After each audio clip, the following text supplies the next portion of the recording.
Dimanche 27 juillet 2025, mesdames et messieurs, bonsoir et bienvenue dans cette nouvelle édition. À la une de l'actualité de ce soir, l'atteinte des objectifs est indispensable pour le décaissement des 100 millions de dollars émanant de la Banque mondiale destinés à la JIRAMA. Tel est l'accord conclu lors de la rencontre entre une délégation de la Banque mondiale et le ministre de l'économie et des finances en début de semaine. Les détails. La Banque mondiale prévoit d'allouer 100 millions de dollars à la société JIRAMA pour son redressement. Cependant, selon l'accord établi, aucun fonds ne sera débloqué à l'avance. Seuls les résultats concrets et visibles seront financés par la Banque mondiale.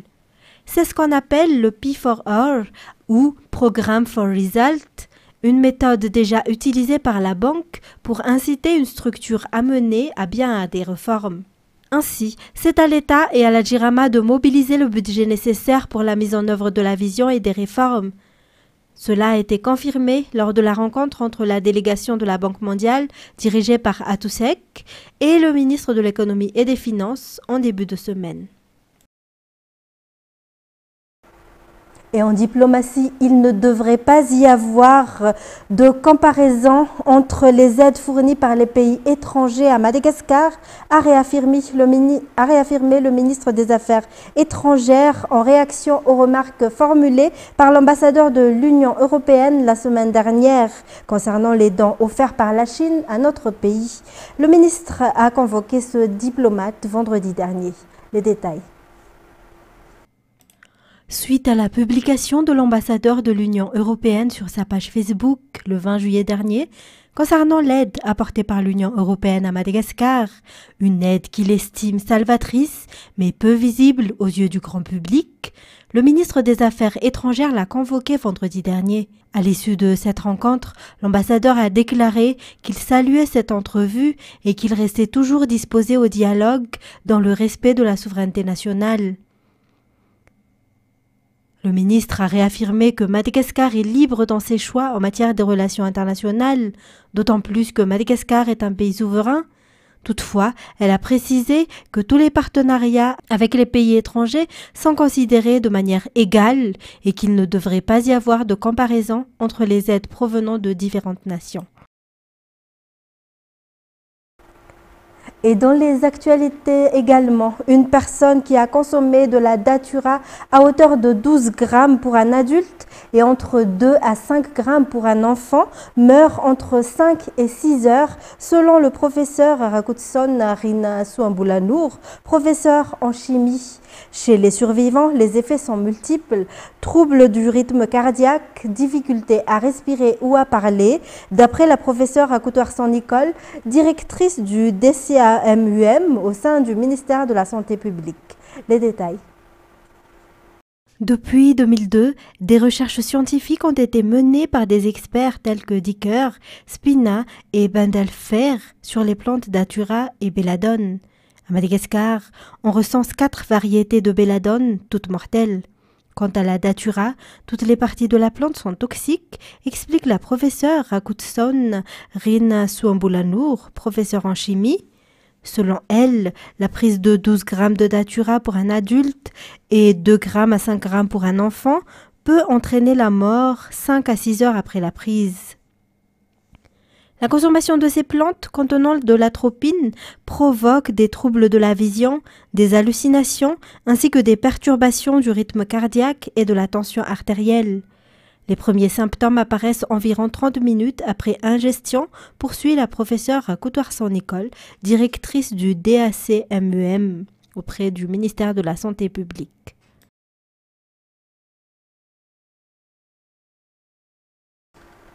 Dans un tout autre sujet, les plaintes reçues par le service central d'investigation économique et financière relevant de la direction de la police économique au sein du ministère de la Sécurité publique concernant les escroqueries liées à la crypto-monnaie ou monnaie virtuelle sont en constante augmentation.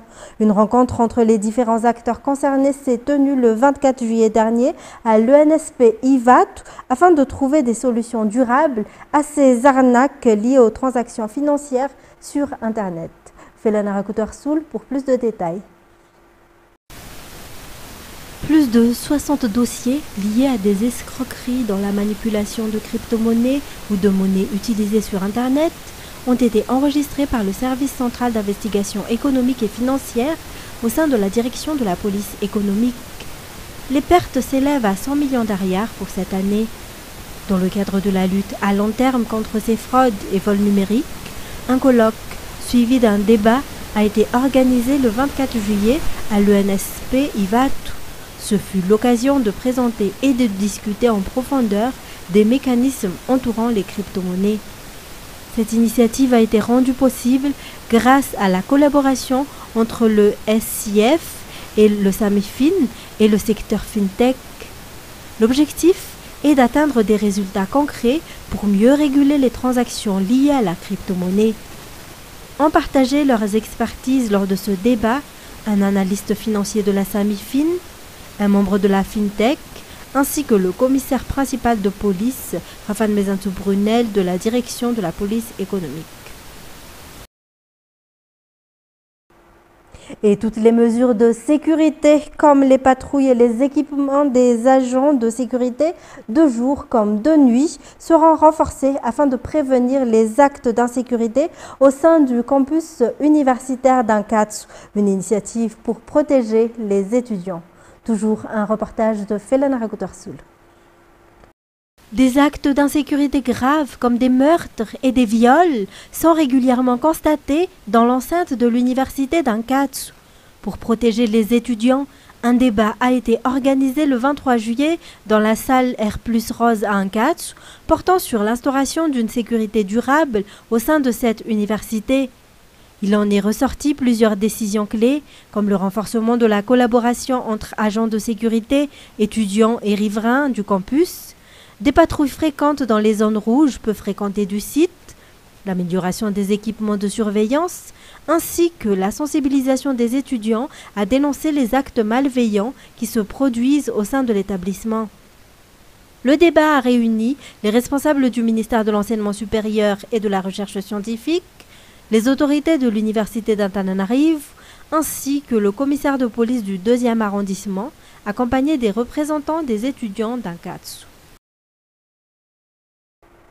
Et puis, 6 jeunes de la commune de Sabutsnamen ont bénéficié du soutien du maire et du ministère de la Jeunesse et des Sports dans le cadre d'une formation axée sur le leadership, la gestion, l'entrepreneuriat et le développement personnel. Une initiative inscrite dans le projet Coin Jeune qui vise à accompagner les jeunes dans la création de leurs propres activités génératrices de revenus. Felana Rakutarsoul. L'objectif est de donner aux jeunes les moyens de construire un avenir meilleur en leur offrant des formations variées qui leur permettront de devenir autonomes de manière durable et digne. Ces 6 jeunes, ayant suivi une première phase de formation dans le cadre du Coin Jeune, sont entrés cette semaine dans la 2e étape du programme, toujours appuyé par le ministère de la Jeunesse et la commune de Sabutsnamen. Le groupe nommé Régnal a suivi pendant plus d'1 mois des formations comprenant un pitch de projet, des épreuves écrites et une évaluation de leurs idées entrepreneuriales. Le prix du meilleur projet a été attribué à Irnienne Faniri Ansou, porteur de l'initiative Faniri Agrofarmer, un projet jugé prometteur. En reconnaissance, il a reçu un fonds symbolique de 400 000 ariars destiné à l'aider à concrétiser son projet après la formation. Dans les actualités internationales, nous sommes entre le marteau et l'enclume. Sous la pression des politiques migratoires américaines, ouvriers agricoles et agriculteurs de Californie s'inquiètent, tandis que certains producteurs dénoncent un manque de main-d'œuvre durable. Des travailleurs, souvent sans papier, vivent dans la crainte permanente d'être arrêtés. France 24. Sylvia est ouvrière agricole dans cette exploitation californienne. Ces dernières semaines, cette Mexicaine de 32 ans se rend à son travail avec la peur au ventre. Sa crainte, rencontrer des agents de la police de l'immigration. Nous sommes pris entre le marteau et l'enclume. Si nous ne travaillons pas, nous n'avons pas d'argent pour nos dépenses. Mais si nous sortons de chez nous, nous risquons de tomber sur eux. Sur les ordres de l'administration Trump, les descentes de police sont à présent monnaie courante en Californie, y compris dans les fermes. Une menace pour le secteur agricole qui emploie plus de 40% de sans-papiers, pour la plupart originaires d'Amérique latine. Les exploitants redoutent les conséquences de ces raids migratoires à répétition. Ce n'est pas parce que les gens se présentent au travail qu'ils ont l'esprit à leur travail. S'ils ont peur, leur productivité sera donc moindre et il y aura plus de problèmes de sécurité. Très populaire parmi les agriculteurs, Donald Trump a promis d'épargner les exploitations avant de faire marche arrière. Pour combler le manque de main-d'œuvre, le gouvernement prône l'automatisation et le recrutement d'une force de travail 100% américaine. Un objectif irréalisable pour des métiers éprouvants et exercés sous de fortes chaleurs. Faute d'employés pour assurer les récoltes, certains observateurs craignent pour la sécurité alimentaire des États-Unis. Attisés par les fortes chaleurs qui sévissent dans le sud de l'Europe en ce moment, les incendies sont nombreux dans plusieurs pays méridionaux. Les pompiers grecs et les habitants font face à un feu détruisant des maisons dans la ville de Kryonéri, située à 20 km au nord de la capitale Athènes. France 24. Des maisons en feu et des habitants presque impuissants. Ici, les flammes progressent très rapidement et il fait 46 degrés. Avec des moyens de fortune, ces habitants tentent d'aider les pompiers pour limiter les dégâts de l'incendie qui a ravagé de nombreuses habitations de ce village grec. Le feu est très important et le vent souffle très fort. 2 maisons ont pris feu. Les flammes avançaient des 2 côtés et nous encerclaient. Nous nous battons. Que pouvons-nous faire? Nous resterons ici toute la nuit en espérant survivre. Même si les autorités ont appelé les habitants à évacuer ce village vers des zones plus sûres, certains ont choisi de rester.